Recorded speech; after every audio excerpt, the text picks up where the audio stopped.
Texas in the 1970s promised endless opportunity. Oil fortunes soared, cities exploded in size, and 500,000 newcomers arrived, convinced the state's size and spirit would make anyone rich. But that boom masked pressures almost nobody noticed at first. What was it really like to live through Texas's most confident decade? And what did all that growth set in motion? Optimism shaped Texas at the dawn of the 1970s. In Fort Worth, the Kimball Art Museum opened its doors in October 1972, instantly becoming a symbol of ambition and cultural pride. Designed by Louis Kahn, the building's sweeping vaults and soft natural light felt like a statement. Texas could rival the world's great cities, not just in industry, but in art. Crowds gathered for the first exhibitions, marveling at masterpieces in a space that felt both grand and distinctly Texan. This was a time when new museums, concert halls, and theaters rose alongside oil derricks and skyscrapers. The state's cities buzzed with construction, and families in suburbs and small towns alike looked forward to the future. Whether walking through the Kimball's galleries or cheering at a Friday night football game, Texans carried a sense that their home was growing bigger and better every year. In the 1970s, OEL money flooded Texas, rewriting the state's economy almost overnight. In 1977, the gross state product jumped nearly 8%, an extraordinary leap for a region already on the rise. By 1978, it climbed another 6.7%. The lure of high wages and steady work drew 500,000 newcomers between 1970 and 1975, many bound for booming cities like Houston and the heart of the Permian Basin. Midland's population, once stagnant, surged past 70,000 by the decade's end. But the rush for opportunity brought growing pains. Gas prices, once kept low by federal controls, shot up after the 1973 embargo, making fortunes for some and headaches for others. Housing couldn't keep pace. New arrivals found themselves in trailers, makeshift camps, or even tents on the edge of town. One oil field worker remembered, "You could make a week's pay in a day, but good luck finding a place to sleep that night."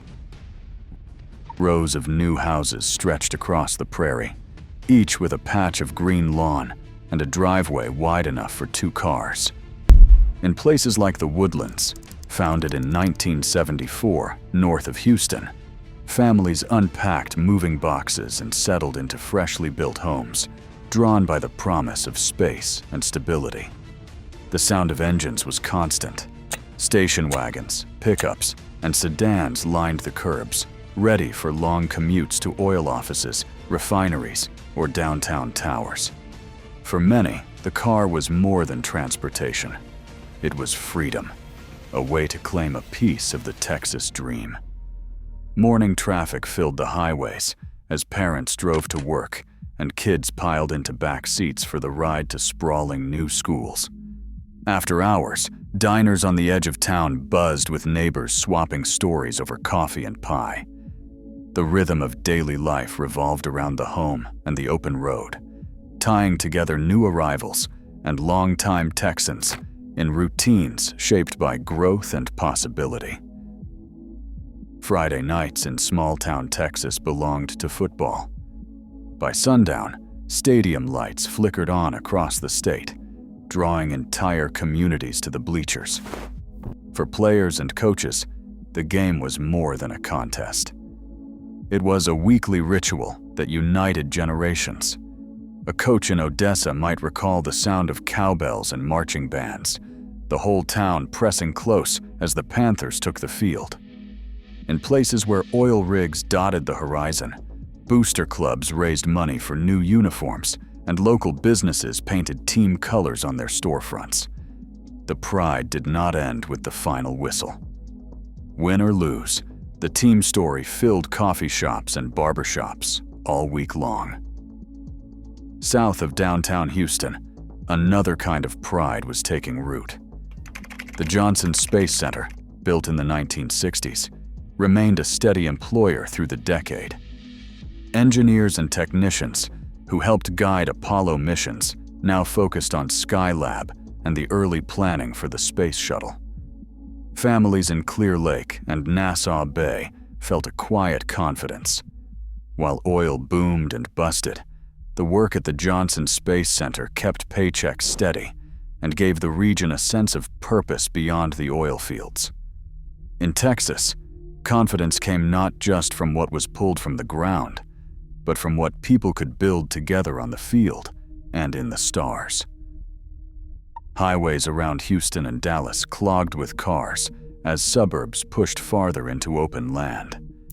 Dallas-Fort Worth alone added 269 square miles of development during the decade, stretching city services to their limits.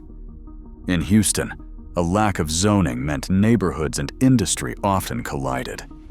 Refinery flares lit up the night near homes, and the ship channel's chemical smells drifted for miles. Traffic jams on Interstate 10 and Loop 6 became a daily headache, while water and sewer systems struggled to keep up with the surge. Behind the new houses and towers, the state's confidence began to run up against the physical limits of its rapid growth. Warnings began to break through the boom.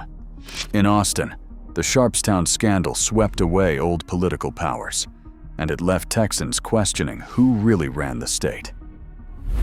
Nature delivered its own shock on April 10, 1979, when a tornado tore through Wichita Falls, killing 42 people and destroying 3,000 homes in a single afternoon. That same year, oil prices spiked again, rattling markets and reminding everyone that prosperity could turn on a dime. Beneath the confidence, the cracks were starting to show. Texas's 1970s boom shaped skylines and expectations that are still visible today. As growth surges again, the old lesson returns. Every boom carries seeds of change, whether we see them or not.